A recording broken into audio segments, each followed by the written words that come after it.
Donald Trump's a lot different guy than he was in 2016. He owes it to you to be on this stage and explain why he should get another chance. He said Republicans were going to get tired of winning. Well, we saw last night, I'm sick of Republicans losing. We've become a party of losers at the end of the day. 2018, 2020.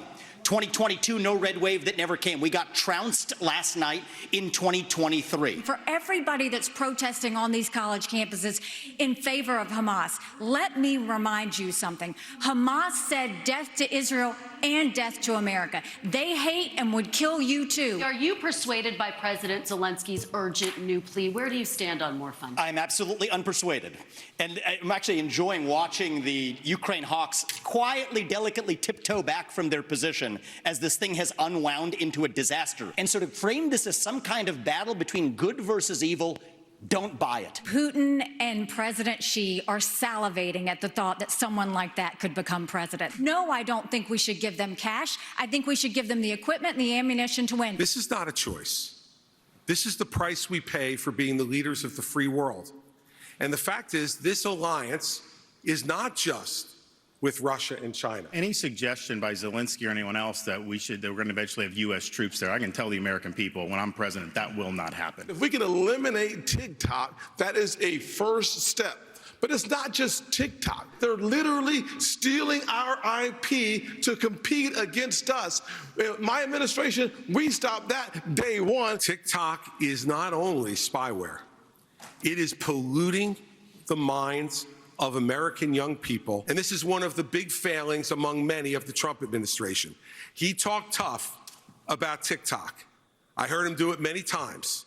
But when it came down to it, he did not ban them when he could have and should have. For $10 billion, we could close our southern border. For an additional $5 billion, we could use the currently available military technology to surveil our southern border. If someone in the drug cartels is sneaking fentanyl across the border when I'm president, that's going to be the last thing they do. We're going to shoot them stone cold dead. One of the first things that we have to do is really focus on mental health and addiction centers. Someone who doesn't get care for mental health falls into addiction, and we owe it to them to treat it like the cancer that it is. If you put that fentanyl in a Big Mac, we would not call that an overdose.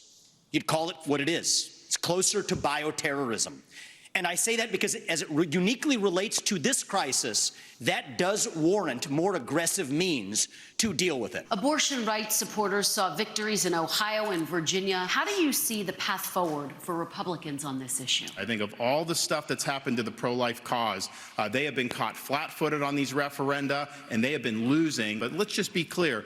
The Democrats have taken a position they will not identify the point at which there should be any protection all the way up until birth. That is wrong, and we cannot stand for that. Be honest. It's going to take 60 Senate votes, a majority of the House, and a president to sign it. So no, we haven't had 60 Senate votes in over 100 years. No Republican president can ban abortions any more than a Democrat president can ban these state laws. So let's find consensus.